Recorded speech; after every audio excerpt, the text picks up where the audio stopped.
Welcome David Sedlak. Thank him for joining us today.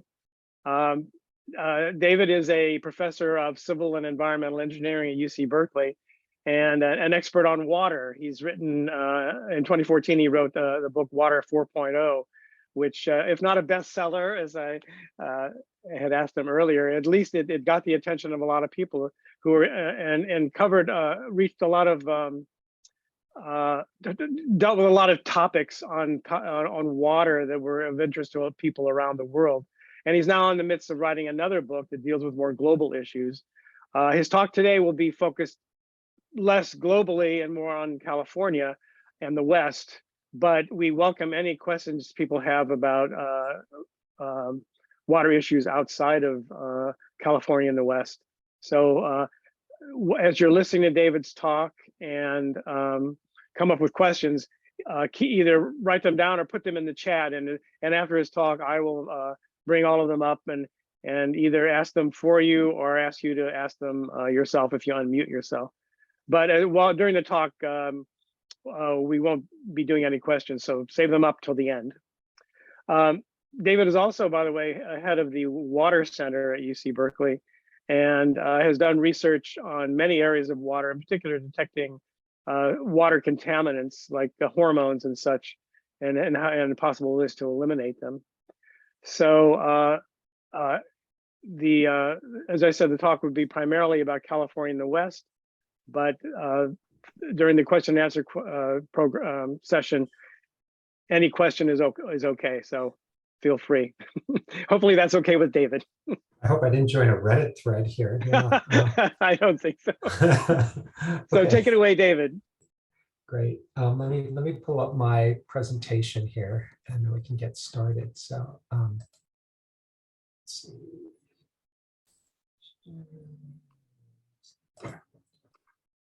Okay, well, thank you for inviting me, Bob. I really appreciate being here at the Northern California Science Writers Association. It would have been great if we could have met in person, but I guess that wasn't in the cards. You know, having written a book and working on a second book now, I've crossed paths with a lot of science journalists, and I feel like in some ways I've understand some of the pain you go through in trying to write on deadlines. I think writing books for popular audiences has many of the same challenges as you maybe find in your science writing. And so I empathize with what you go through. And I also find that it's such a wonderful way, this idea of writing about new topics, to educate yourself, but it also puts you in a position where you're always learning and maybe a little bit afraid of making mistakes. So I know that some of you here are deeply steeped in California and Western water, and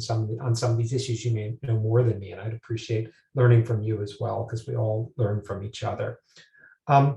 So when I was invited to give this talk, I guess Bob told me that, you know, that what the idea here was that since we're here in Northern California and we're here in the West, I think most of us are already familiar with the issue of climate change, and many of us understand the way in which climate change is expected to affect our water system. So I've made some assumptions about what you already know about this topic, and maybe I've made a few assumptions that have gone too far. So I don't mean to either talk under you or over you. I tried to shoot for what I expected a science journalist or someone who writes about science to be aware of with respect to water.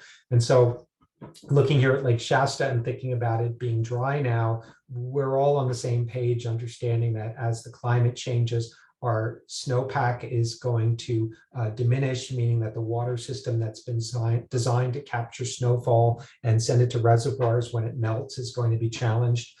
As conditions get hotter, less of the water that falls in the mountains is going to make it to our reservoirs. And once that water gets sent either to farms or for landscaping purposes, it's going to evaporate and undergo evapotranspiration faster, because at higher temperatures, water demand goes up. So we all have this sense of what's happening, and perhaps even this idea that we've entered a period of aridification, where not only can we think about the current issues that we're facing in California water as a drought, but this may ultimately be the new normal as precipitation patterns change and the effects of climate change come to fore. And so the challenge that I had in giving this talk is to try to give you a positive message about where the future is, because it'd be very easy to be pessimistic about where we're going with respect to water in California. And I think that, through writing Water 4.0 and the work that I've done recently in trying to write a book with a more global focus, that I can rightfully be optimistic, because I do think that most of the water challenges that we're facing are ultimately tractable, provided that we have enough imagination, enough will to solve problems. And to inspire us to think about using our imaginations and willing something to happen and making it possible, I want to return to an innocent time. And that innocent time is the 1960s, shortly after Pat Brown became governor of California. Because like us today, Pat Brown faced a water crisis. There simply wasn't enough water in California for the expected population growth. And Governor Brown was hesitant to try to take that water back from farmers and people who held the rights to water. So rather than telling people they couldn't come to California and making the California dream a little smaller than he wanted to make it, he and his collaborators at the state created the California Water Project. And so this map here of the California Water Project gives you a sense of its ultimate extent. At the time that they first proposed this, they asked the legislature for a bond for about $1.75 billion, which in today's dollars would be about $17 billion. By the time that project was ultimately built, it ended up costing about 10 times as much. So think about this endeavor of the California Water Project being an expenditure of about $100 billion in today's spending, a down payment on building a California that wouldn't run out of water. And I think that's important to keep in mind when we think about the magnitude of the challenges that we face today. We might not adopt the same approach that Pat Brown and people in the 1960s took, but they realized that the scope of the water challenge was large and the resources that they had to allocate to it would be large. But of course, the State Water Project was just part of a much larger project to put plumbing into the state of California to move water from the northern part of the state where it was wetter and move water from the mountains down to the cities and farms that needed it. And so this figure, which shows you in different color schemes, the California water system, shows you that it's not just the state projects that were built during Pat Brown's time, shown in red, but it was the federal projects that started in the 1930s. The individual city projects like the East Bay Mud's McCullamy project, or San Francisco's Hetch Hetchy project, or the city of Los Angeles's Owens Valley project, and the canal from the Colorado River that made it possible for 40 million people to live in California and have enough water. Not shown on this figure are some of the local water projects that brought water down from the foothills of the Sierras to farms in the Central Valley. So ultimately, when you think about California's water system, imagine that over the 20th century, hundreds of billions of dollars were invested in creating a system to get water to where it was needed. And that water system, even though the last parts of the California Water Project went into Santa Barbara in the late 1990s, it was largely done by the 1970s. So we've had essentially the same water system that was dreamed about in the 1960s in place since the 1970s. And a lot has changed since the 1970s. We've gone from a population of about 16 million people to upwards of 40 million people.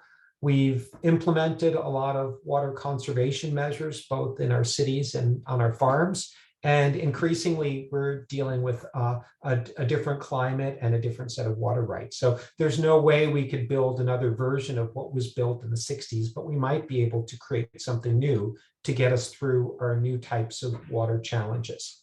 Now, I know I'm someone coming from an environmental engineering department, and I hang around with civil engineers, so you might think that I only have great things to say about water infrastructure, but that's not necessarily the case. So the California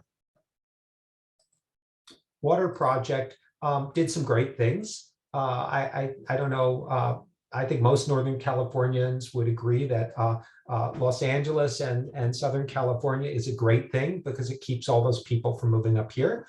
But we've also created an agricultural system that's unrivaled in the world that produces fresh fruits and vegetables and really enables a way of life in the Central Valley. So those are the good things that these water systems created, but they also had some dark sides to them. I think as science writers, you're probably, if you work in Northern California, you're probably all well aware of all the challenges that we face in the Sacramento-San Joaquin Delta between land subsidence and problems for endangered species of fish trying to get through the Delta.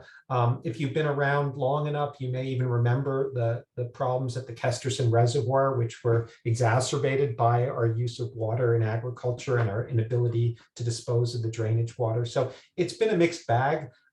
We've managed to provide water to our cities. We've managed to provide water to our farms. We've done a lot of damage to the environment. And many of these investments haven't particularly benefited people who live in rural communities. So we've built a wonderful water system for purposes of urban supply and agriculture, but maybe some of the smaller farms and some of the rural communities haven't benefited the same way, and they run into problems today.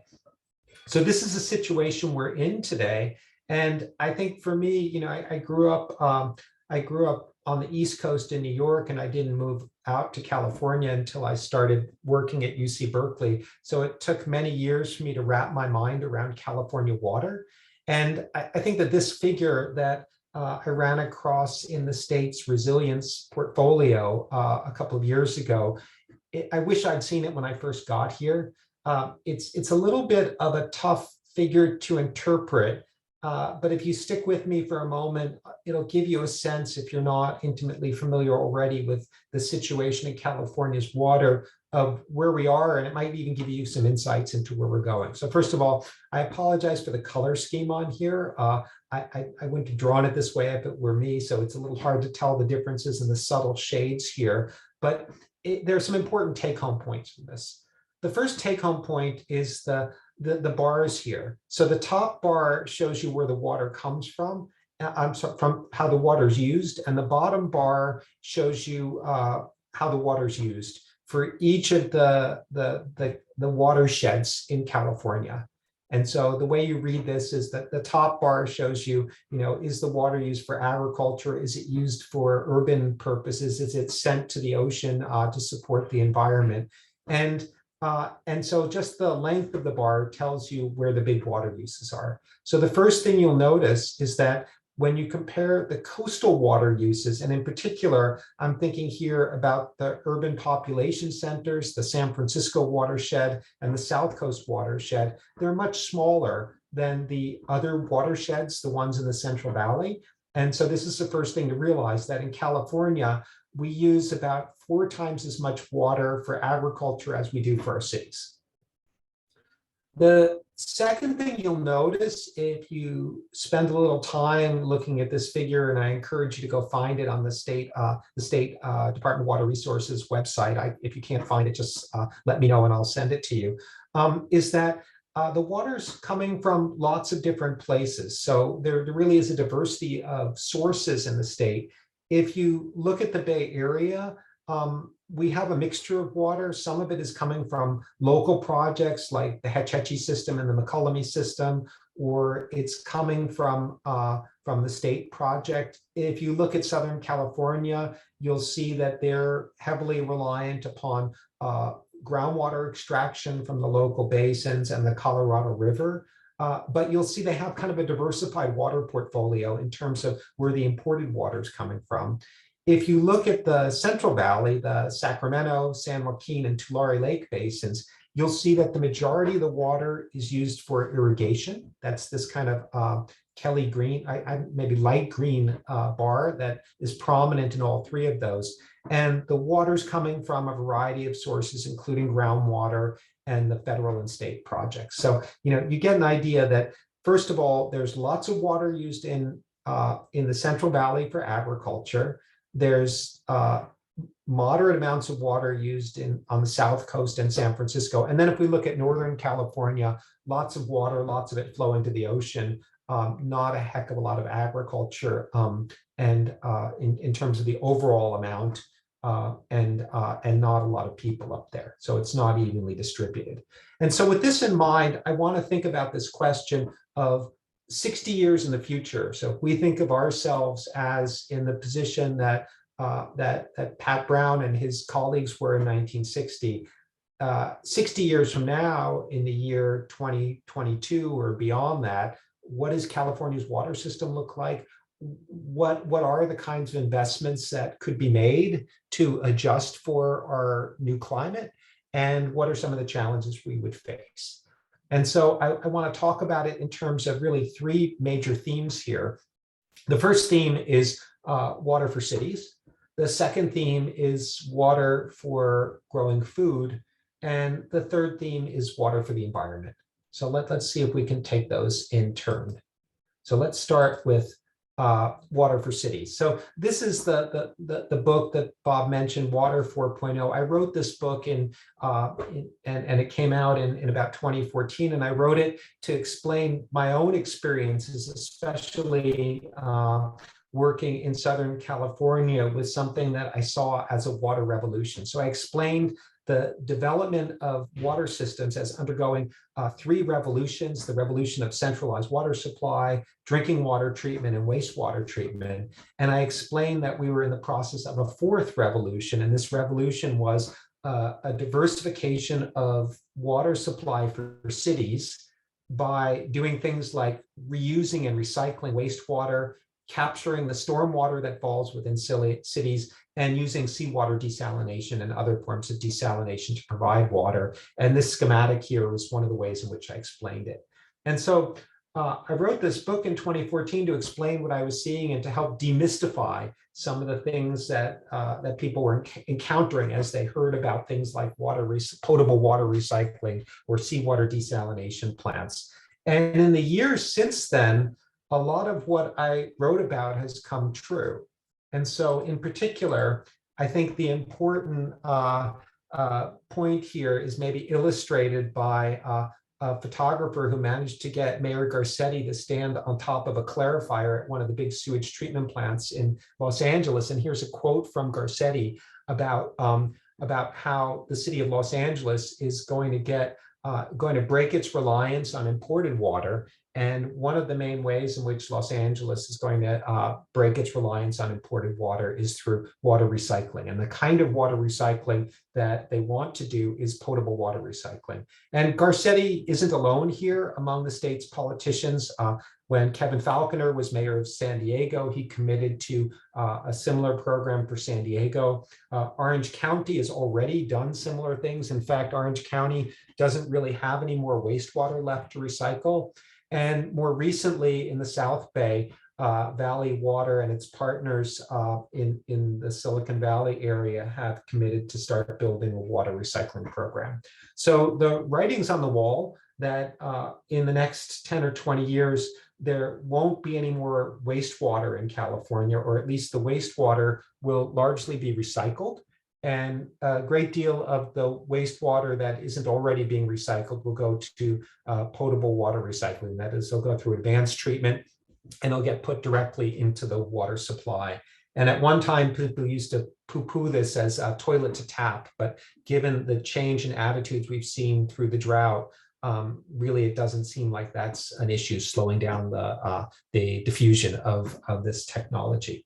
And so I've been writing a book and I've been struggling for ways to explain what I'm seeing and relate it to things that people can relate to. And so when I talk about the movement that's happening in our cities, I think of the movie Dune, or rather, I read the book Dune, and I eventually saw the movie. But if you saw Dune, or you're familiar with the book, the people in this science fiction novel used to put on something called a still suit when they went down to the surface of the planet where there was no water. And the idea behind this was that it would trap all the moisture that came out of their body, and that water that they lost would be captured, and then they would have a chance to drink it again. So whether it was the urine, the sweat, the water that was exhaled from their breath, that they would capture it. And I like that analogy because what we're essentially doing in Southern California and in Singapore and many other parts of the world now is we're building still suits for our cities. And if you look at our cities and do kind of an analysis of how water is being used in places like Orange County, we're managing to build pretty good still suits for our cities. That is, among the water that comes into the city, something like half of it is being recycled back into the water supply, but we can never completely close the loop. Like when people first start thinking about this idea of closing the loop on water use in a city, they think, well, you just use the water over and over again in a circle. But that isn't the way how it works, because about half of the water that we use ends up on our lawns. And that water that ends up in our lawns and gardens evaporates and undergoes transpiration, or it infiltrates back into the groundwater and we lose it. And so even if we capture the stormwater that falls in the city and recycle the wastewater, we still have a leak in our still suit, so we're only about halfway there. But if you think about the power of this idea that's being committed to in Southern California and increasingly is becoming relevant in Northern California, something like 30 or 35% of our water supply may end up coming from wastewater recycling. And we can talk about the pros and cons of that later, but the train has left the station on that one. This alone isn't enough to close all of our water balance for cities. So there's another idea that is gaining traction, especially here in San Francisco. And I like to refer to this as net zero water. I think a lot of people are familiar with the idea of net zero energy buildings, where you put solar panels on the roof and you put in all kinds of insulation and energy saving devices, and you create a building that over the course of the year doesn't consume any energy or generates all of its own energy.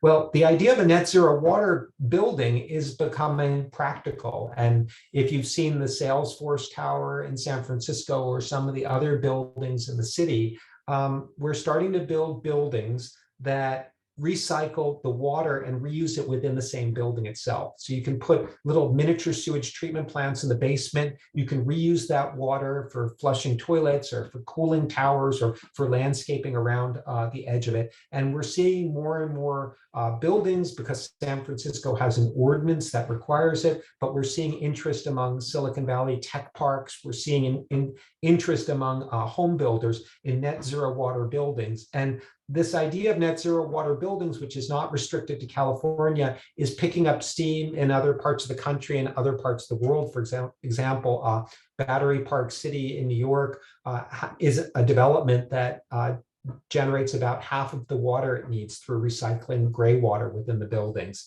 And this could complement the efforts to recycle water at the centralized scale. My team has recently been involved in an analysis of net zero water buildings, and we considered all kinds of buildings from single family dwellings up to apartment buildings. And I think the interesting take home of the work we've done is that we're reaching a point where not only is it possible to recycle water within buildings, but it's becoming economically attractive. So if you look at North America and Western Europe, the rates that people pay for their water supply, we're reaching a point where the payback of installing water recycling systems, gray water systems at the commercial scale, I'm not talking about like popping a hole in your wall and letting your washing machine flow into the garden. I'm talking about serious water recycling, is reaching a point where it pencils out.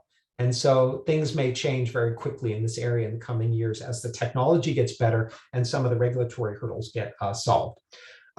I am not going to talk about seawater desalination today. I guess I made a strategic decision that we can talk about it during the Q&A. Let me just say that we have a big seawater desalination plant in north of San Diego. proposal in Huntington Beach got rejected by the Coastal Commission a few weeks ago. To me, it seems like seawater desalination has been put on hold in California, at least at the large scale, for a decade at least. But if we look around the world, if we look at Israel or Australia or other countries in the Middle East, we'll see that seawater desalination is a mature technology. And if we were to get desperate, we could have seawater desalination plants built here very quickly. For a variety of reasons, it's likely to come later in California because people see stormwater capture and wastewater recycling and conservation as better places to start. So I hope I've convinced you that that cities don't really have to worry that much about the need to recycle, about their water supply as our climate changes. And it's a little bit, it goes back to the quote that's often attributed to the bank robber Willie Sutton about why he robs banks. And that's because it's where the money is. Well, why did these solutions, these high-tech solutions and these new technologies for providing water always seem to happen in cities? That's because it's where the money is. People are willing to pay high rates for water. And so technologies that recycle water or desalinate water or purify water make a lot of sense in cities. That's not the case in agriculture. And so the place where I think we could expect more changes as our climate changes is in agriculture. I think many of you, if you follow California water issues, are already familiar with SGMA, the Sustainable Groundwater Management Act here in California, and this idea that groundwater use is finally going to be regulated in agriculture, and that there are projections that the amount of acreage in crops is going to decrease over time. But I think a lot of people fail to appreciate the second factor that is going to put stress on our ability to grow food, and that's the salt balance. So when the Central Valley Project and the State Water Project were built in California, there was one thing that they never built, and that was a drain to get the salty water out of the valley and into the ocean. And the absence of that drain means that especially the Tulare Lake Basin, the lower part of the San Joaquin Valley, functions in many ways like a closed basin. That is, water gets imported there, and farmers use some very efficient drip technology for irrigation, but it doesn't do anything with the salts. And over time, the salts build up in soil and they build up in the groundwater. And so the figure on the left here shows you the salt levels in the San Joaquin Valley, and the areas in red are obviously the places where salt levels are increasing. And if you drive down Highway 5 to Los Angeles, you'll see that as you get to south of Kettleman City by the Westlands Water District, you can see land coming out of cultivation. And in a lot of ways, that's not only due to water shortages, but it's also due to the buildup of salts in the soil. So if we don't we may solve the problem of water allocation by regulating groundwater use, but with all of the wonderful, efficient ways that we have of applying water now, we're not doing anything to get rid of the salts.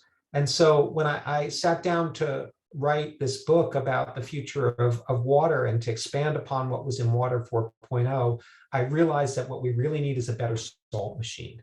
This is a picture of a modern system for doing zero liquid discharge. That is, after you desalinate water with reverse osmosis or some other technology, you have to do something with the salt. That is, typically in the desalination process, something like, for every 20 gallons of water that you produce, you get 1 gallon of a salt brine.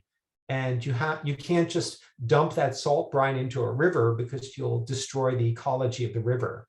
And so what you have to do with all this salt when you use desalination in an inland environment is you have to concentrate it and crystallize it. And some of my own research now with the Department of Energy through the National Alliance for Water Innovation is focusing on this question of how we reduce the cost of managing this brine that we produce by desalination, and what we do with these solids, the salts that we take out of water when we're done with them. Because we can't just put them back on the land.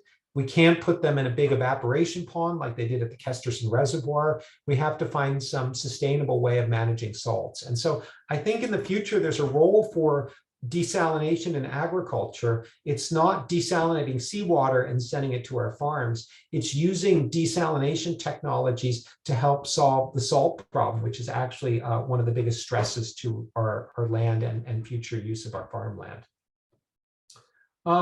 The other thing, I guess, I think there are a number of things we could talk about tonight when it comes to agricultural water use, and I'm looking forward to talking about it because I think there are going to be compromises. And if I had to imagine what California agriculture will look like in 60 years, I would hope that we continue to grow the high-value crops that provide jobs for people in the Central Valley, that provide nutrition to people, and maybe grow a little less of the alfalfa and cotton and things that are the legacy staples that are still grown there for reasons that are more historic than practical.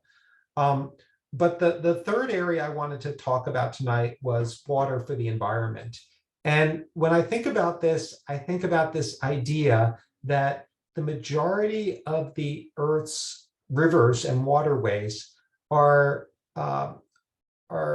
no longer wild. We've put dams and reservoirs on them. We've rerouted lakes, rivers, and created lakes in places where they don't belong. And we've drained the environment. This is a picture of the Prado Dam in Southern California, a place where we've actually taken an area that used to be duck hunting ponds and working with Orange County Water District have found ways to work with nature to improve the water quality as it flows down the river.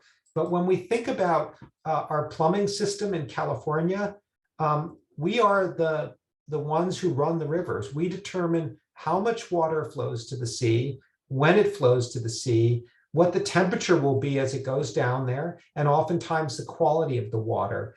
And I think that we have an obligation, especially in a time when ecosystems are going to be under increasing stress due to the changing climate, to rethink this idea that developed during Pat Brown's time. So in the 1960s, people didn't fully appreciate the impacts of building water infrastructure on ecosystems. And the last 70 years, 65 years or so has been a painful lesson in learning all the damage that can occur when we improperly run rivers. But I think the challenge that we're facing now is even greater than that, because if we were to simply abandon our infrastructure, which is not something that's possible, we still wouldn't be back where we were then, because the climate has changed and heat and less water are putting stress on ecosystems. And so I think that there's kind of a need to have a discussion about the rights that nature has. So this is a picture of Mono Lake and the 2-foot towers in the background. And I think about this because the Mono Lake decision, which kind of allowed, or rather took the water rights that the city of Los Angeles had claimed to the source waters of Mono Lake and gave them back to the lake, was one of the first applications of something called the public trust doctrine, which was an interpretation of law that's been very powerful here in California in terms of granting rights to the environment. And between applications of the public trust doctrine and increasingly a movement to give direct rights to nature that is picking up steam, especially in indigenous communities in New Zealand and South America, and increasingly among tribes in the United States, we're having a new discussion about what right the environment has to water. And as we come into this time of new climate, I think it's time for a discussion of not only returning more water to the environment, but when we run our rivers, running them in ways that are going to be most beneficial to the environment. I'd love to talk with people about that tonight.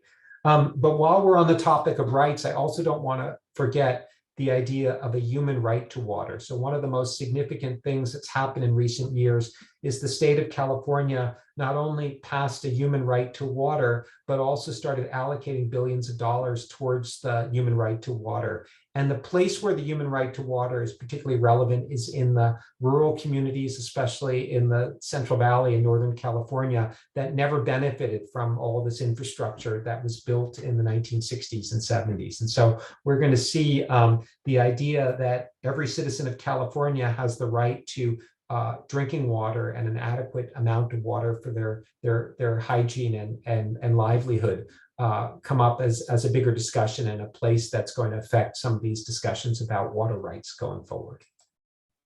So just some final thoughts before we open it up to questions and answers.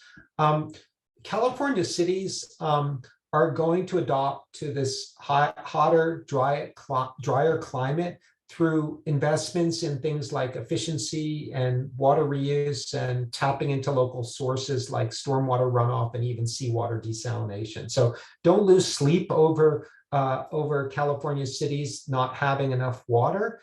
Think about our role in designing these systems so that they're equitable and cost-effective and don't have a lot of damage to the environment. The Central Valley in particular, among California's agricultural communities, is going to face greater challenges from things like water scarcity and salinization of soils and also water contamination. I didn't really talk about it, but there's a lot of nitrate contamination and contamination with legacy pesticides that has to be managed. And there'll be some opportunities to minimize these impacts of aridification through technologies, but it'll probably be more policy changes that get us there.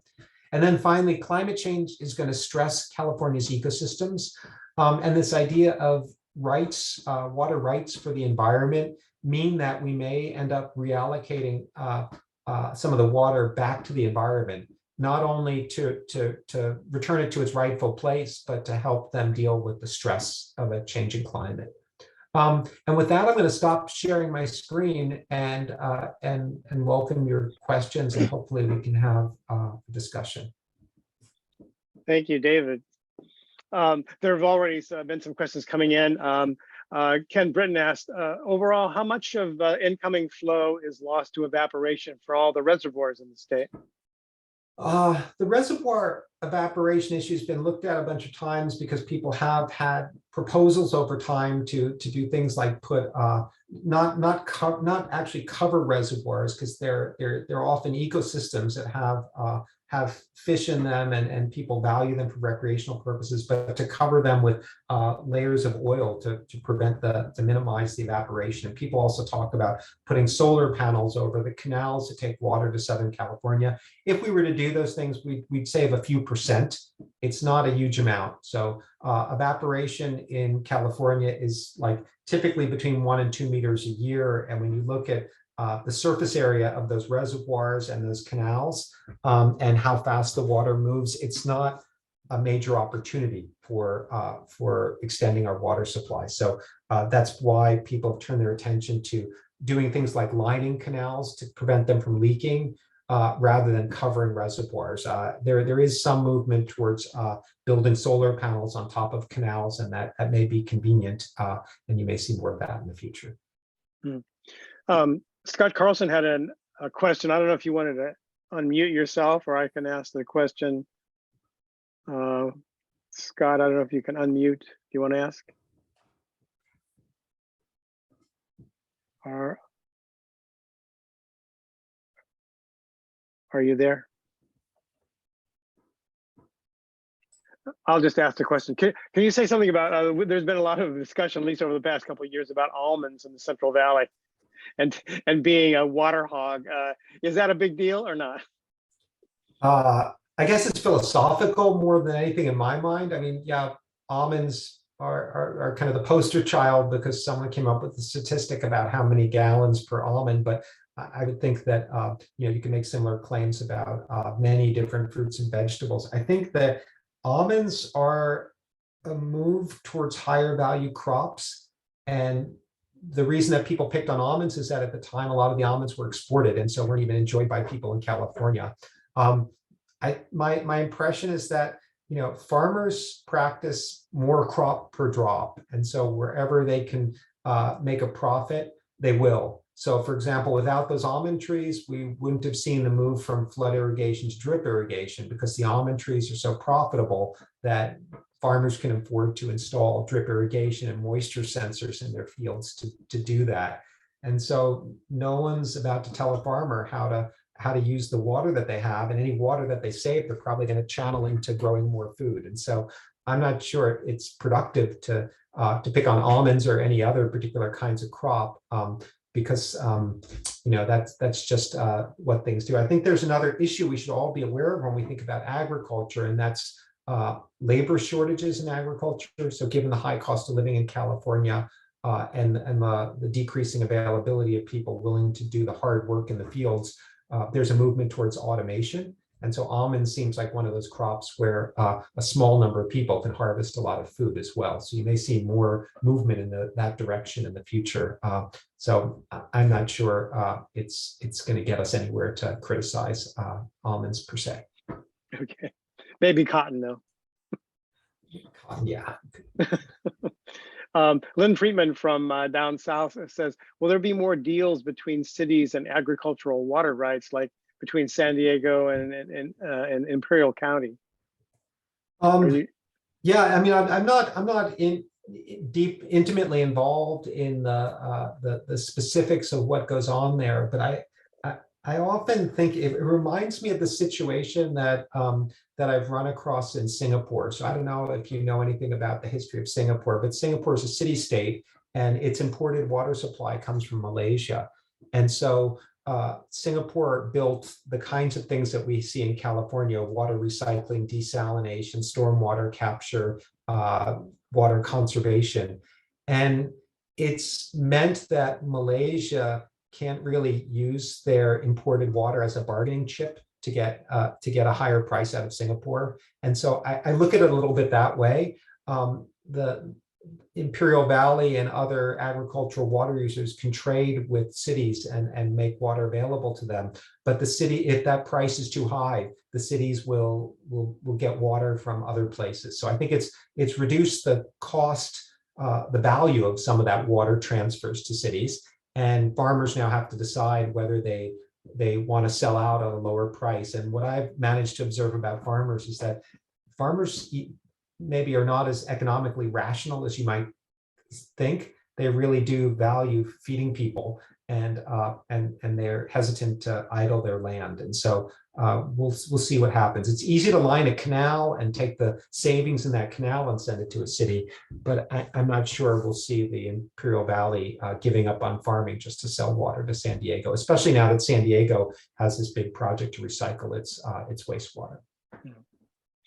Lisa Krieger from the San Jose Merc says, what do you think about the role of water markets, buying, selling, and moving water around the state? And how does that work with the human right to water? Wouldn't water go to the highest bidder? Yeah, and Bob, David, yeah. you addressed this a little bit in the answer to your last question, but anyway, it's I think there, I think that there are a couple things that people sometimes are missing in this idea of water buying and selling. Water still flows downhill, and these water markets, like especially, I think the ones that I think of are more in the San Joaquin Valley, where you can do groundwater banking, and we have some groundwater banks in the valley where the idea was that farmers could bank water in wet years and sell it to cities in dry years. We've seen some issues of contamination. So there's a compound called DBCP and another one called TCP. These are both pesticides that were used to kill nematodes that are contaminated some of the water in those groundwater banks. And it's called into question the ability to use them for this trading. But I don't see groundwater banking as a panacea. And I also don't see it interfering that much with the human right to water, because most places where there are either unincorporated communities or rural communities that are trying to get water, they're not as directly affected by the places where the groundwater banks are. And SGMA, the Sustainable Groundwater Management Act, is aiming to try to address those issues. So I don't think it's as direct a threat, but it's certainly something to keep an eye on. Thank you. Michael Goldman had a question. He said that we seem to be viewing California as an ecosystem. What about the adjacent states? how isolated can we be? And I don't know if he's referring to the Colorado River Yeah. or other things as well, like Well, Washington, Oregon. right. Well, I think we're isolated more or less, with the exception of down south where the Colorado River comes in. So let me explain that. We do have some interstate issues on the Klamath Basin, where that watershed extends into Oregon, but Nevada and California and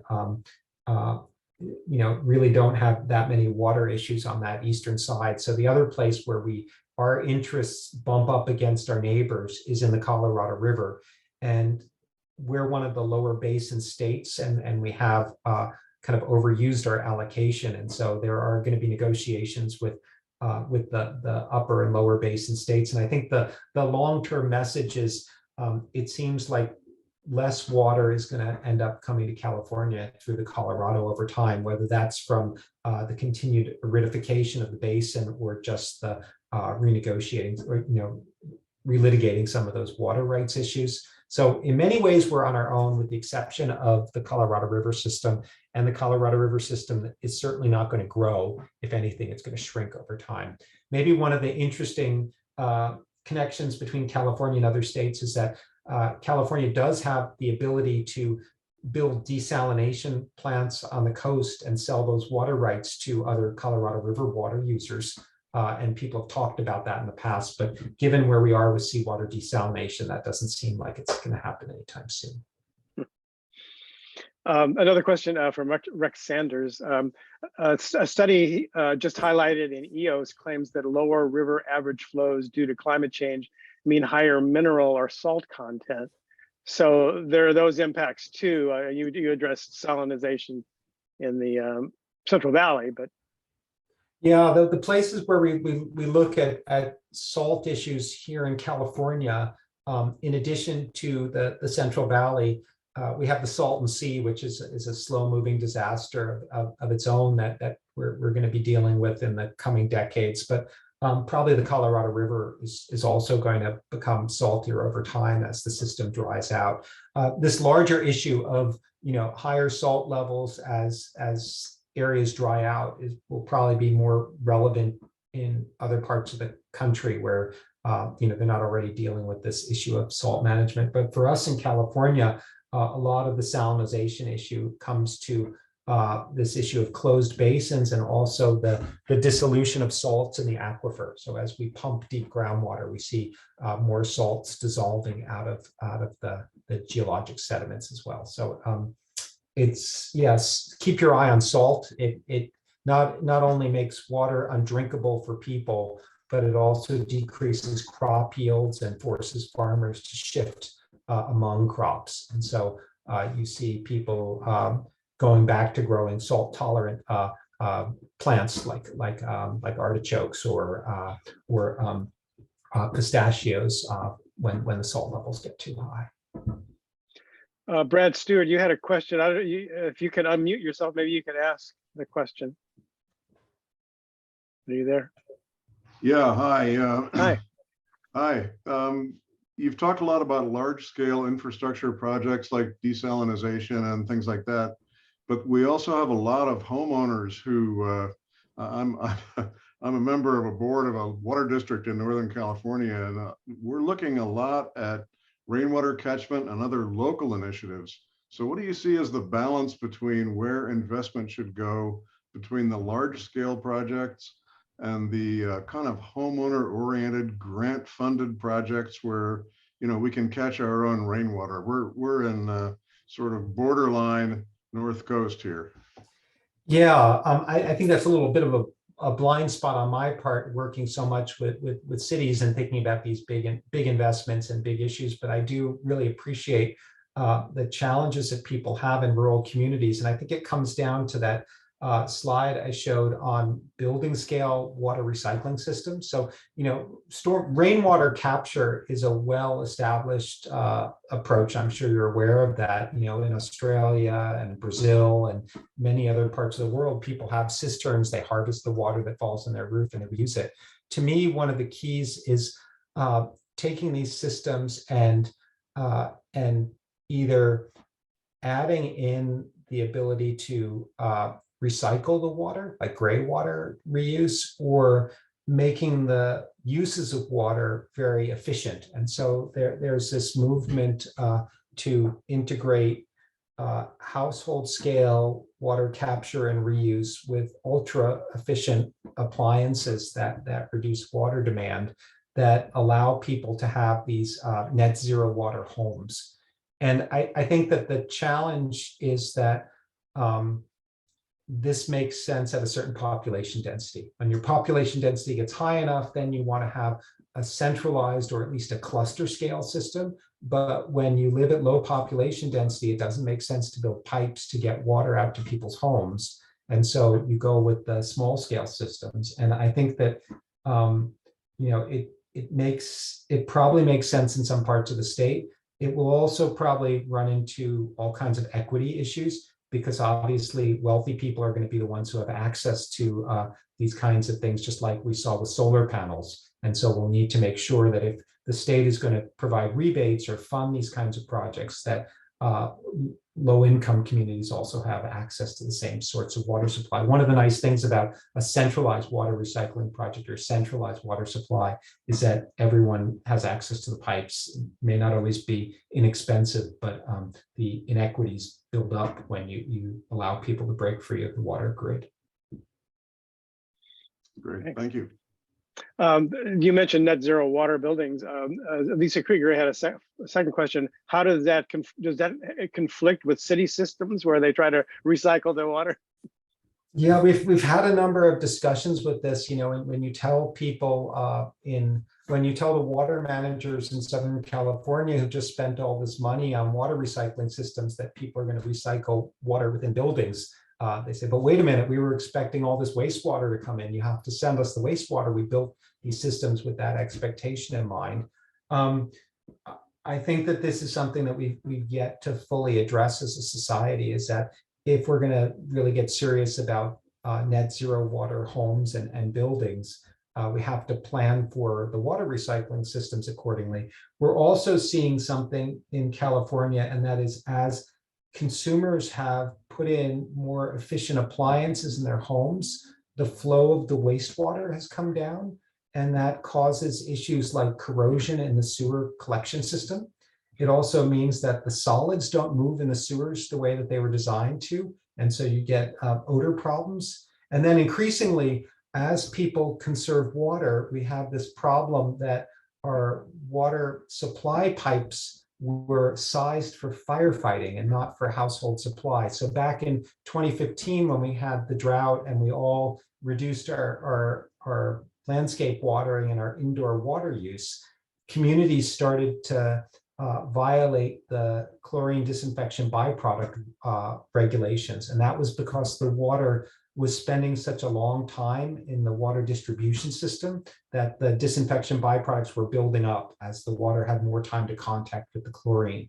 And so our water systems were sized both for delivering lots of water to our homes so the fire department could hook up to a fire hydrant, and our sewer systems were sized with an assumption about how much water would come from our homes to wash the solids down to the sewage treatment plant. So if we get too good at reducing our water demand, we're going to have to start rebuilding the infrastructure that brings water to our homes and takes it away. Complication. Eileen Campbell, you got a question. I don't know if you want to unmute and ask it. Sure. I'm just curious about with the movement to remove dams from rivers, we're losing water storage, although we're, improving habitat for our salmon and et cetera. But how does that, how do you square those two things long term as we have less and less water due to climate change? Well, I wish I could say that we actually have removed a lot of dams. We haven't really gotten very far in terms of dam removal because it can be pretty complicated. So the dams that we all think about as being removed are the ones that are likely to come down on the Klamath River. And those were hydroelectric power production dams, I think the first ones that come down. And so I haven't seen serious discussions about removing major dams that are part of the water supply. I think when we talk about dam removal, it tends to be small dams that were in place for flood control or purposes that are no longer valid. If we start talking as a society about removing these big water supply dams, first of all, it'll be a huge infrastructure project to figure out how to take them down safely. But then second of all, we have to realize that there'll be a lot of forces opposing them. So I don't think we've reached that point yet, but if we do, we'll have to find ways that instead of storing that water in surface, on the surface, we store it underground in groundwater. And that is a movement of that's picking up steam, people trying to use aquifers as in the same way we use surface reservoirs. Not every place is conducive to it, but managed aquifer recharge is a very popular remedy that people look towards. I don't think it'll get us all the way in California, but that would be probably the only way that you could ever replace the dam capacity. And it seems like substantive discussions of taking major dams down are still decades away. Thank you. Michael Barnes, you have your hand up for a while there. You want to ask your question? Sure. All right. I'll try to keep this short. There's two parts. I just noticed a subtle disconnect in that urban desalination more or less is not practical at this point, but apparently rural irrigation water desalination is. Now that's the first part. The second part is both for sewage treatment water we dump into the bay, and also in irrigation water, there's other things between salts that build up, like that you want to get rid of, like selenium and potassium, or phosphorus, stuff like that. So what about all these secondary contaminants? Good question. So I didn't mean to be imprecise there. First of all, urban desalination or seawater desalination, which I think is what most people think about, it's totally practical. It's just politically unfavorable at this point in California. So the Coastal Commission has a dim view of desalination for reasons related to the impacts of the brine stream in the ocean or the intakes of the water systems. What I was talking about that someday we may see desalination having a role in agriculture is using it for treatment of the residual salt that remains after water's percolated through the soil when it's applied for agriculture. That water has a salinity that's about, 10 to 20% that of seawater. And it's relatively inexpensive to remove the salts with reverse osmosis or electrodialysis, the two main treatment technologies. There, the issue is what to do with the brine when you're done with it. The other question you asked about the other contaminants is well taken.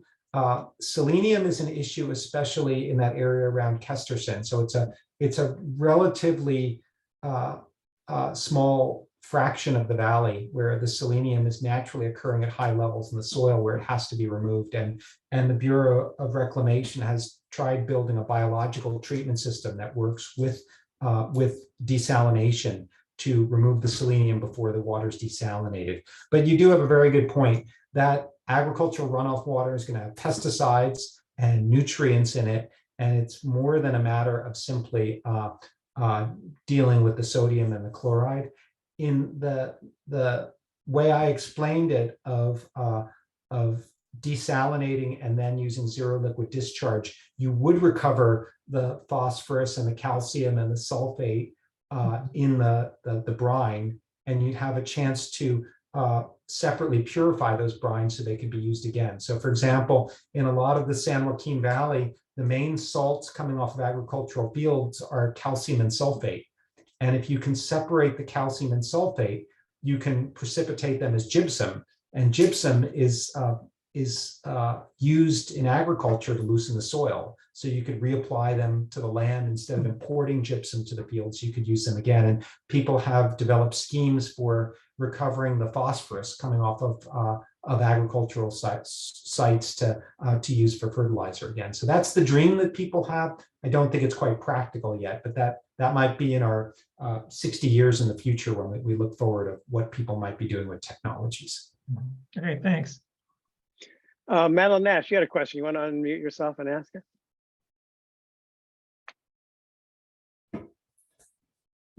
You there? Hello, hello. I am. I can ask. Okay. Oh, there you are. Okay, am I here? Okay, I don't Look even here. see, I don't even see where I am. I have to read I have a long question.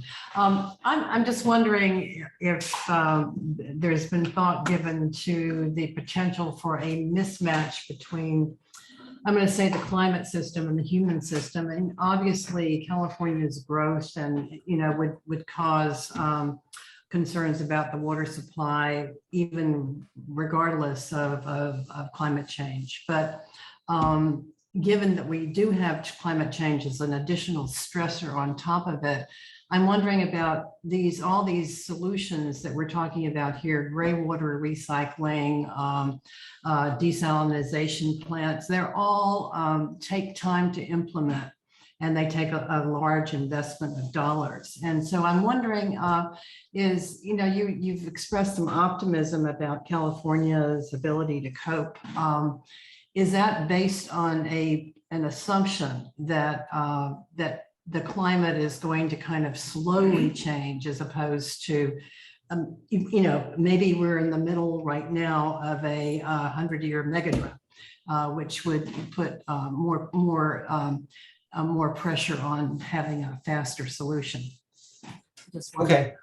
Yeah, got it. I think that's a good question to ask. I think that when it comes to cities, the ability to change quickly is something that's been demonstrated. And so there are parts of the country or parts of the world that saw climate change come very quickly and had not done the degree of conservation and preparation that California did. Perth in Australia comes to mind, where the ocean currents shifted, and within a period of about 10 years, the catchments were, the water flowing to the catchments had dropped by over 50%, and it was pretty clear that the water wasn't coming back. And at the same time, Perth was undergoing a big economic boom, and lots of people were moving there.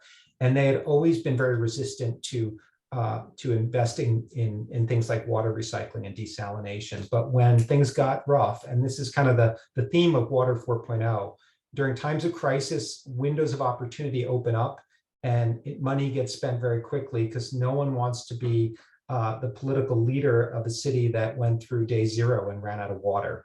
And so within a period of about 5 or 6 years, all of the Perth and all of the other capital cities in Australia built large desalination plants. And now Perth has built a series of potable water recycling plants. And we've seen similar things in California, where Orange County continues to invest in water recycling and builds capacity.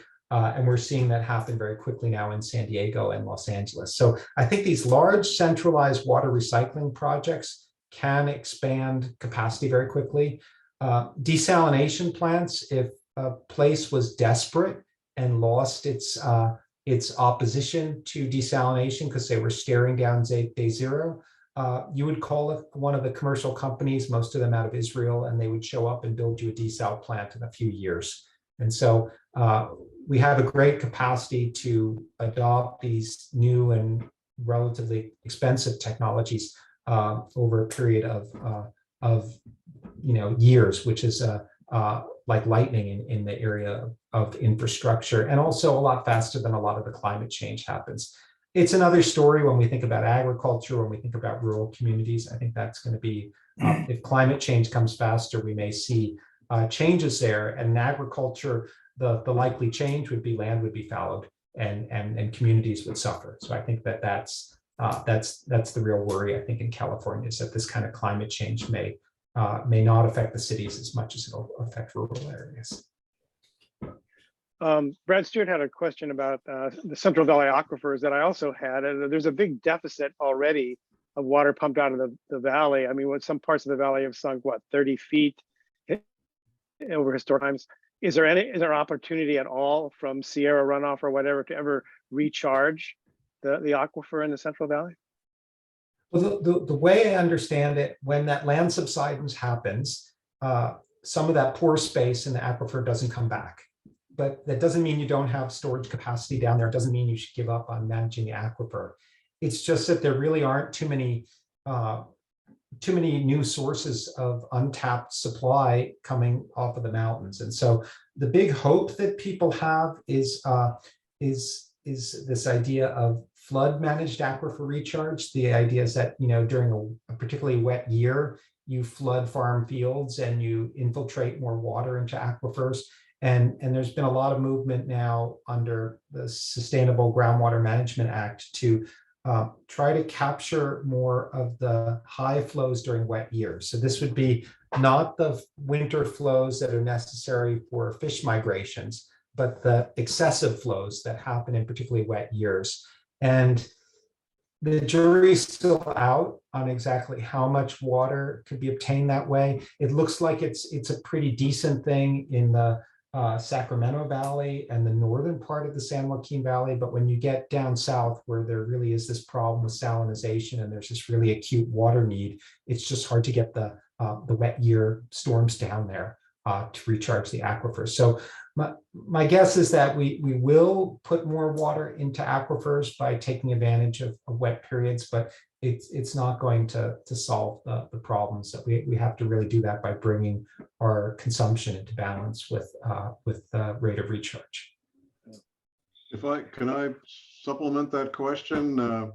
Are there any large scale infrastructure plans or ideas to use pumping to put some of that water down deep, because the atmospheric rivers are the main source of our water in the winter, and it all runs downstream because the storms are warm. So are there any pumping projects that could put those down deep where the aquifer water actually lives?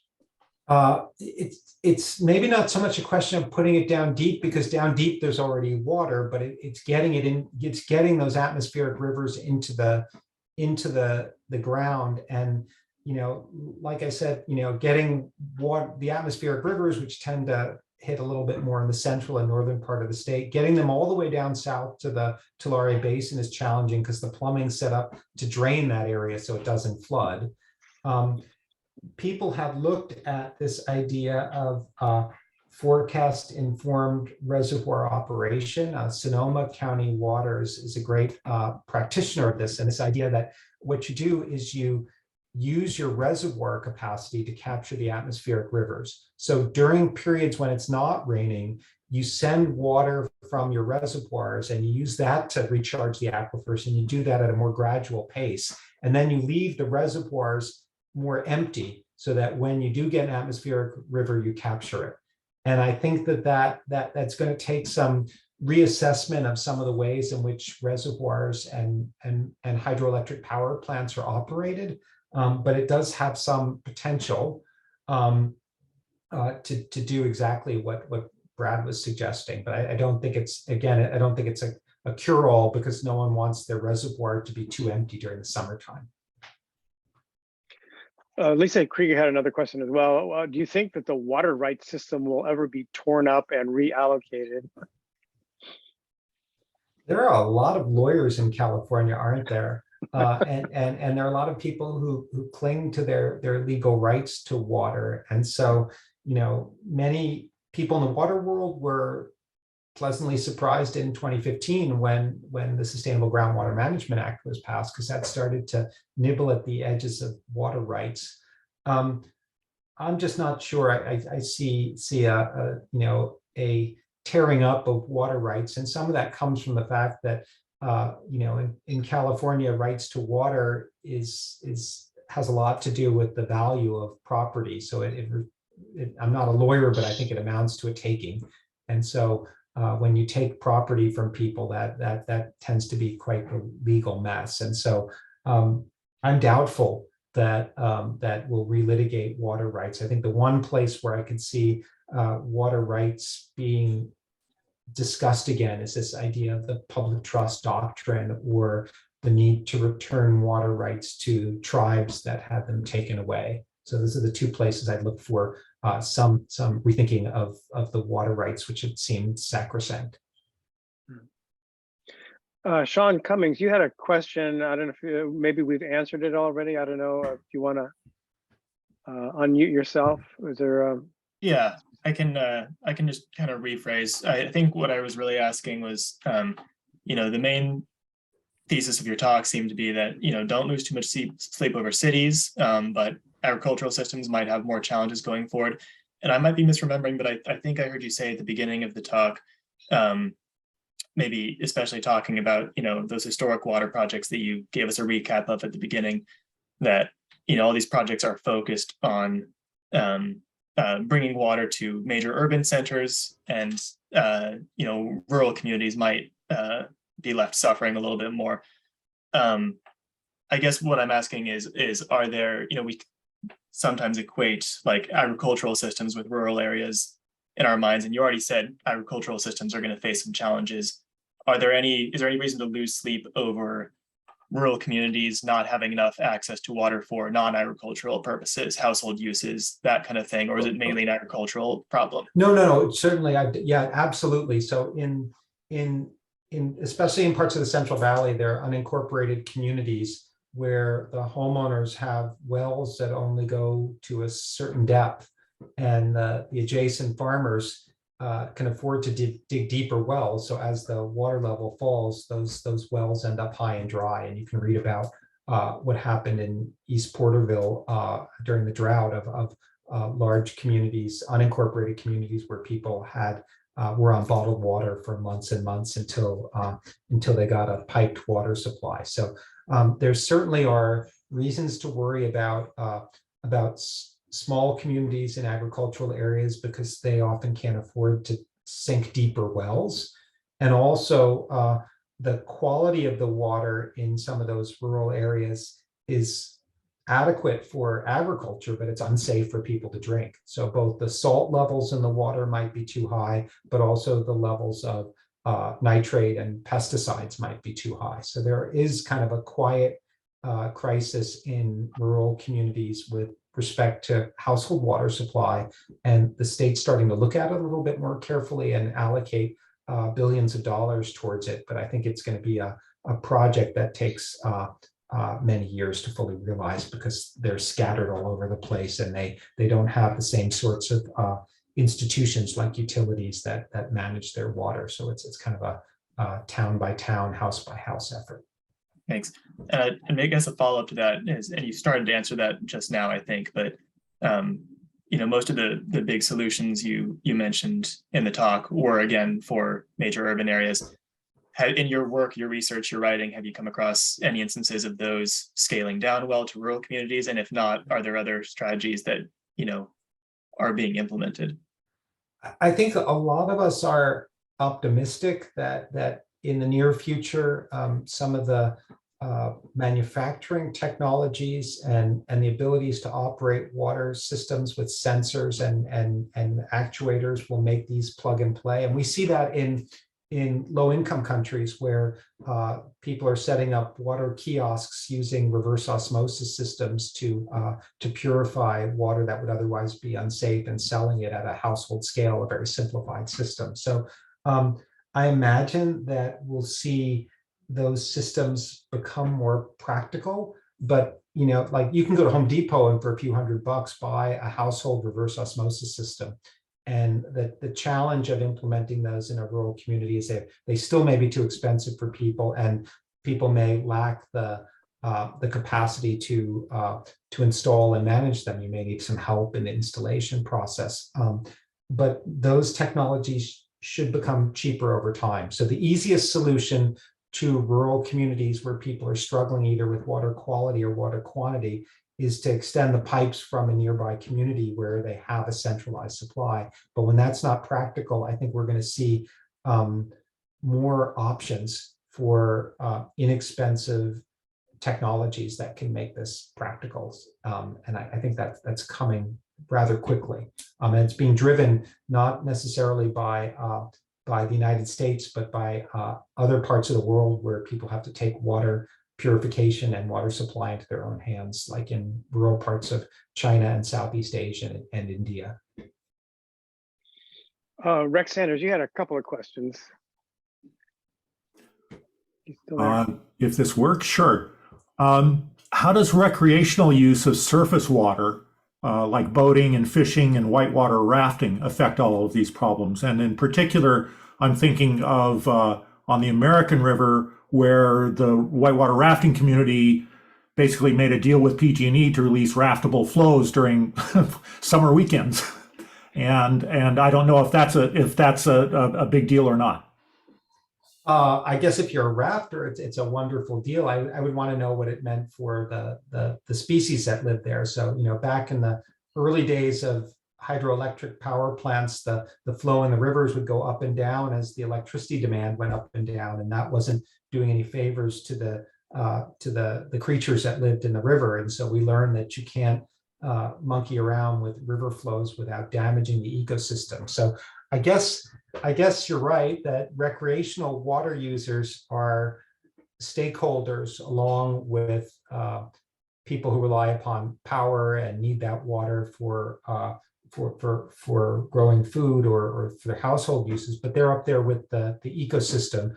Sometimes their interests coincide with that of the ecosystem, and sometimes they work at cross purposes. And I think that I guess they're just one more claimant to the water, and sometimes they have political rights because they are rather political power because they support a local industry, or the individuals are politically powerful. Well, just to extend on that a little bit, a surprising number of rich people also go fishing. Yeah, and also are duck hunters. And so we see, like, the wetland restoration movement is often Ducks Unlimited, in some of these groups that are avid duck hunters are very instrumental in wetland restoration. So you have to realize that power exists in some places you don't initially expect it. Michael Barnes, you had I don't know if you have another question or your hand is still up. No, just a brief question. I noticed in that map with the complicated color bars that the northwestern part of the state seemed anomalous, that they have a lot of water running. It's about my interpretation, they just had a lot of water running into the ocean. So is there in the future some potential to tap that water, to move it around, to shift populations or agriculture into that region to take advantage of this? Yeah. Personally, I'm doubtful. I think that the lines have been drawn on protecting wild rivers and not sending more water to agriculture. So I haven't seen any meaningful projects out there. In fact, I mean, the main one up in that part of the state is the Klamath River and the negotiations over that water supply. So I would be surprised if California, and we have a few more surface water supply projects that bubble along, like the Sites Reservoir and some of the reservoirs here in the Bay Area.